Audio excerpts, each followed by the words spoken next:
words here. Some memories I had with my dad. It's my dad, Clyde Marlon McHenry. The first memory I have of him was when I was about 2 or 3. He was laying on the floor and I was rubbing his back watching TV.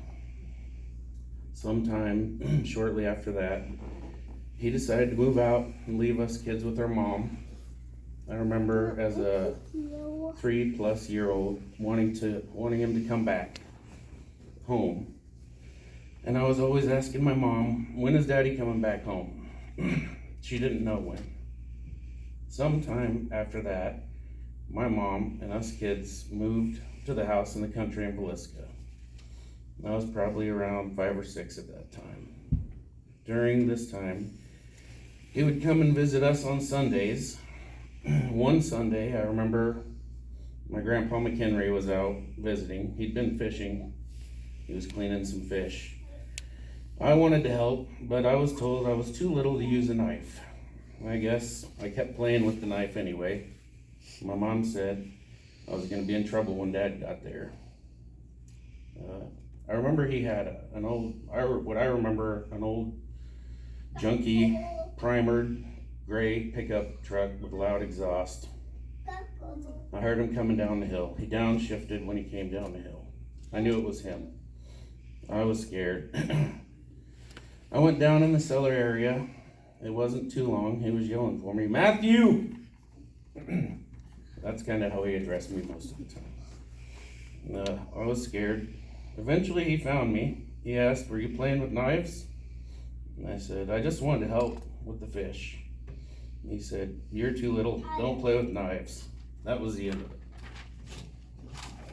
it. Another Sunday visit, Easter Sunday, 1983, I believe. His mother had been in the hospital. I was sitting on his lap at the kitchen table, and the phone rang. It was for him. He said, "Hello?" And then he started crying. Yeah. This was the only time in my life I ever saw him cry. Sometime later, after 3rd grade, for some reason, I wanted to go stay with him at his house in Stanton. We lived there my 4th grade year, and it was after that we moved to the place he is currently living. It was during this time Dad and I started not seeing eye to eye on a lot of things. I'm sure it had nothing to do with me being a know-it-all teenager. We still had some good times. We did a lot of fishing and camping. I was never very good at catching fish, but he was. I remember going fishing with him one time, and he was catching fish, and I wasn't. He was teasing me for not catching anything. So I moved closer to where he was, because that must be where the fish are. He moved farther away, down the bank to a different spot. I still wasn't catching anything, and he kept catching them. Though now to tease me, he started yelling, "Caught one!" And then, "Caught another one!" Oh, I was getting so mad and upset. He loved teasing kids.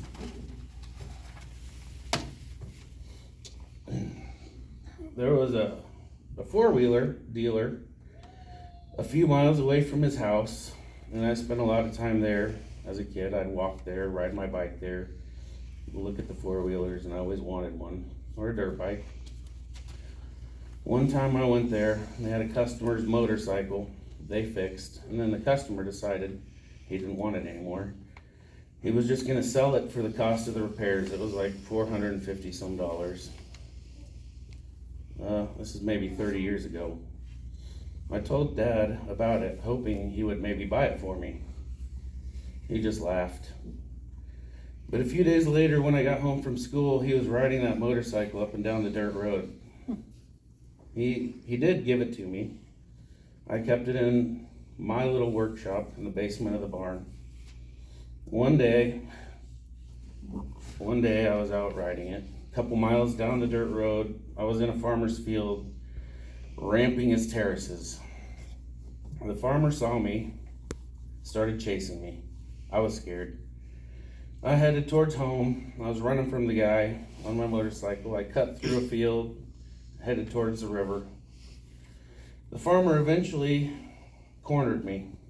I stopped, shut the motorcycle off. The guy was yelling at me and he had a shotgun. I was pretty scared. It wasn't long at all. I saw my dad's black F-150 coming towards us down the road. He showed up. He walked over to us and he said, "What's going on?" The farmer said that I was tearing up his field. Dad pointed at the shotgun. He said, "What's that for?" And the guy said, "I was gonna shoot that motorcycle if he tried running again." Dad said, "No, you ain't." Then he said, "Matthew, get on your motorcycle and go home." I did. Dad was there talking to the guy for quite a while. I don't have any idea what was said. I do know when he got home, I was grounded for several weeks from riding that motorcycle. Many years later, I was around 20, looking for a job. He was head mechanic at Nicholstone. I applied and I was hired. My job was in the maintenance, working for my dad. He told me he wouldn't treat me any differently than anyone else. Well, he actually did.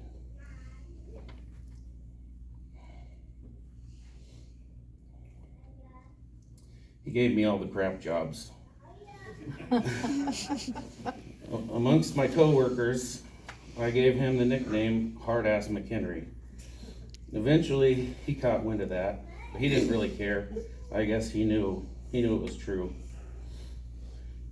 When Nicholstone was closing, I found a job in Holdridge, Nebraska. Moved away from family was very difficult for me. My Aunt Joyce told me one time I would regret moving away, losing the time with my parents. I think she was speaking from experience. I talked to my dad about it. He said,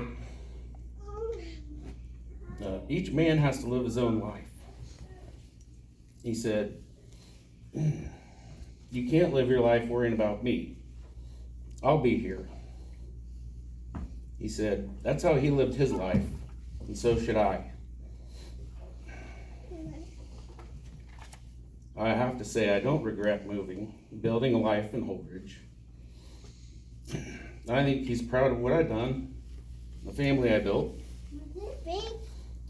Although he could never actually say that. These last several years, I would visit him when we came to Iowa.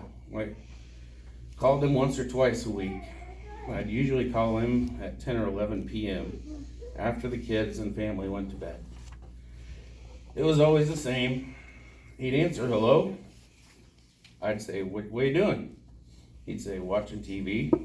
I'd say, "Anything good?" A Western." Then we talked for 2 or 3 hours. I enjoyed the calls, and I think so did he, although he blamed me for keeping him up all night on the phone. I will miss those phone calls.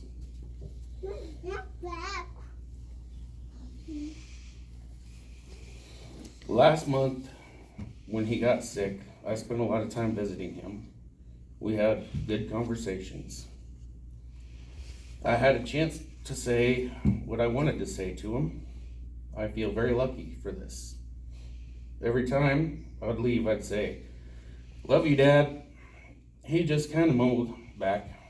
He couldn't say it. I don't know why he couldn't say it, but he didn't. I never once remember him saying it in my life. Still though, I know he did. He was just a different guy and showed love in his own way. I know he was proud of all of his kids and grandkids. He left a big mark on this earth, just in the family he left behind. He felt very lucky for the life he had. He said, "I've lived more and done more than a lot of people. I lived many more years than I ever thought I would. He was very unique and hard to understand person. I'm proud and happy to say he is my dad. I'll miss him every day for the rest of my life. Thank you.